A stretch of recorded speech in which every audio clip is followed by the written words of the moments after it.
Go on to the next deck. We got Natura. If you had played Natura in the past, this deck, is very, very, very similar to what it was in the past. Very few things have changed.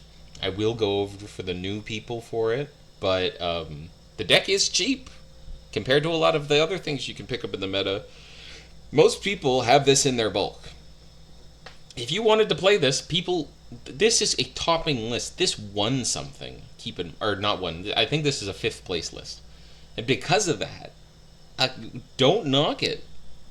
Every single one of the lists I've pulled up topped something. Maybe it didn't have a big representation at the tournament. Of course it didn't. But, yeah, so just a quick overview. This is your board wipe card. You are never using it for anything else. It has a combo 5 effect where it boosts your... I don't even remember her name, but this lady. So it boosts her. And by +1/+1, combo 5, it blows up the board. It deals 6 damage. It's based off the attack of this thing. It'll be at 6. If you evo before doing that, it'll be at 7.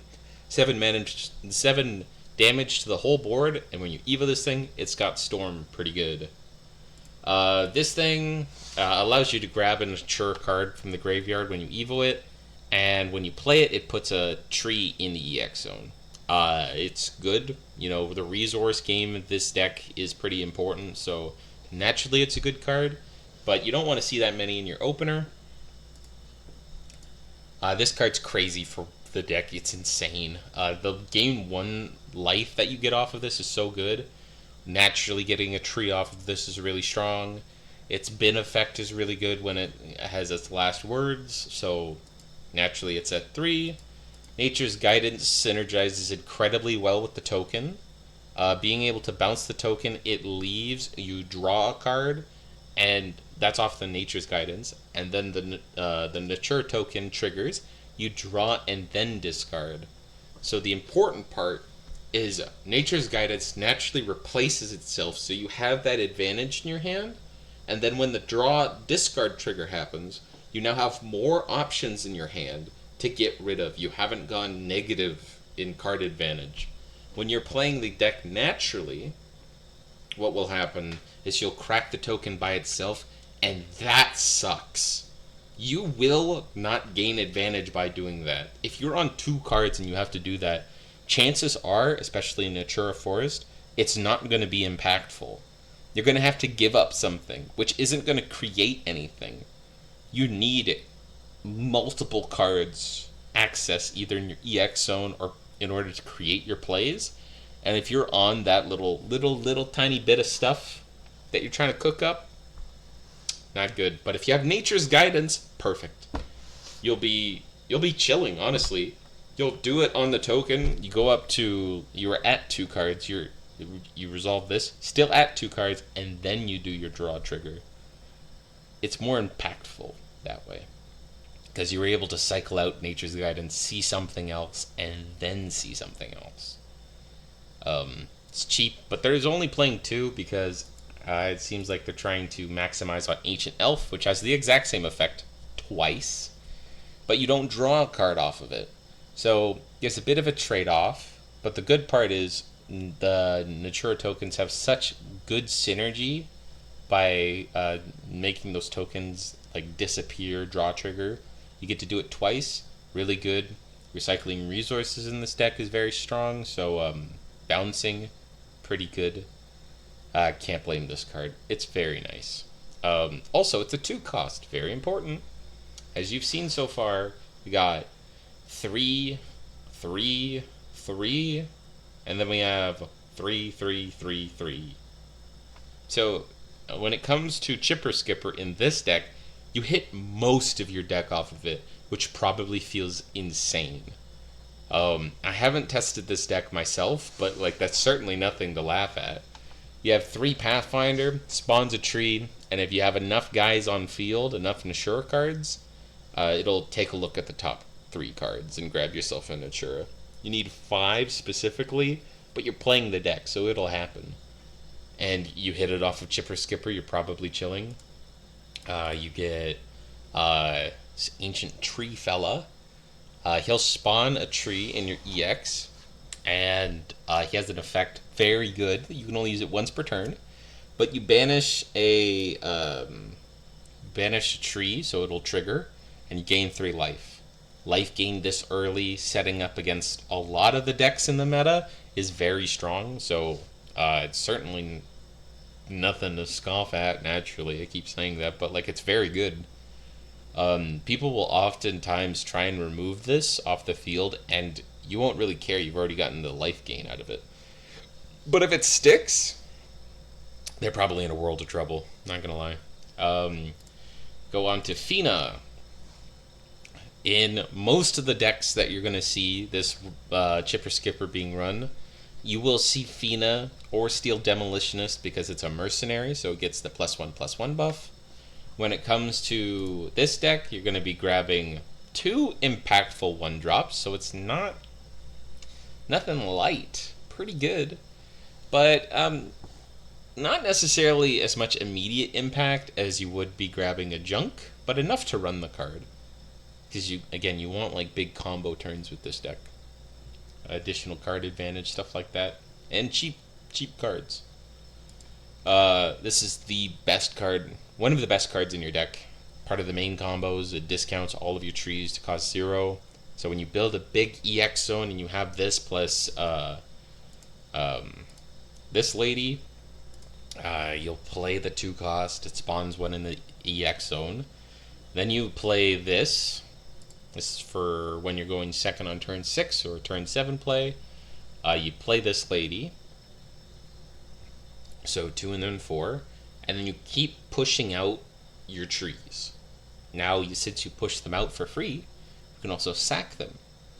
And the cool part about her is when you're pushing them out, you actually recover mana. So if you're lacking the mana to Evo her, don't worry, you're going to get that back. And it also funds you for sacking them, so you can keep cycling and try to prepare for your future turn. Try and reload. It's a big combo, so hitting it off of Chipper Skipper, this deck plays 3, is very strong. It plays 3. Similar reasons to the other deck. It runs a bunch of 2 costs or lower, so you get it, play it for free. Very good. They play 3 Trail of Lights. Or not Trail of Lights. Yeah. I mean, this deck draws and discards all the time, so this is incredible. The fact that this triggers when discarded, beautiful. It was run a lot back in that meta, but it's never leaving this deck, that's for sure. This is the main win condition of your deck. Naturally, you're playing 3. So, good. I think the 7 damage board clear has fallen off a little bit, but it's still really strong. When I loaded up this list, I didn't think this card was here. I thought this was Cassiopeia. Turns out they're playing Silent Suzuka. This card's really toxic. I'm not sure why this guy decided to play this card. It's a 4 mana, 4/1 Storm, and when it evos, it turns into a 5/2. Evos for 2, so that's really gross. But it's got a strong effect. Playing Yu-Gi-Oh! I'm pretty familiar with it. It's pretty unique in this game. It targets a follower on the field and puts it back on the opponent's top of their deck. So essentially it's going to skip their turn next turn, like skip their draw. It's strong. I didn't really think this meta justified it, but I guess what he's trying to do is have additional ways to end the game. And that's what this does. 4 mana, 4/1 Storm isn't the worst. You can get hit with pings and stuff like that, but when we got our boy, I think his name is the Primal Giant, but this guy is a 9 mana. You think, wow, that's pretty hefty. But what happens with him is you can play him either at the 9 mana, which I don't suggest, or you can also discard him, and then he creates a free Natura token in the EX zone. Pretty strong. And the other thing you can do is play him by sacking, for what I believe is 4 Natura cards on the field. So that could be amulets, like the Natura tokens, or like followers that you have on the field. And then he discounts himself by, I think, 5? Or, yeah, you sack 4 and then he discounts for 4. And because of that, so you can play him for 5 mana. It's got to have a big payoff if you're willing to sacrifice 4 cards. Don't worry, ladies and gentlemen, he does. So this guy, you play him, and then he has a trigger effect, naturally, that allows you to bring back any Forest Craft follower from your grave. So, it could be himself. That's probably not going to happen. But what usually happens is you're going to grab this lady, and she's going to be able to do a big combo, because since you probably prepared for this by pushing up a bunch of Natura tokens, you would probably be at a high combo number, and with that you can try and bring this out, storm them. You can bring out the Silent Suzuka. That could get you additional advantage. This could push for game.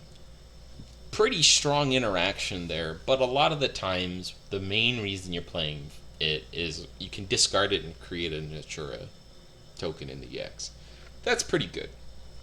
And especially the synergy you get with this one drop where you discard it, draw a card, and then you will naturally put one in the EX zone is very good. So deck's still as strong as it used to be. The EX zone or the Evo deck is pretty clean cut.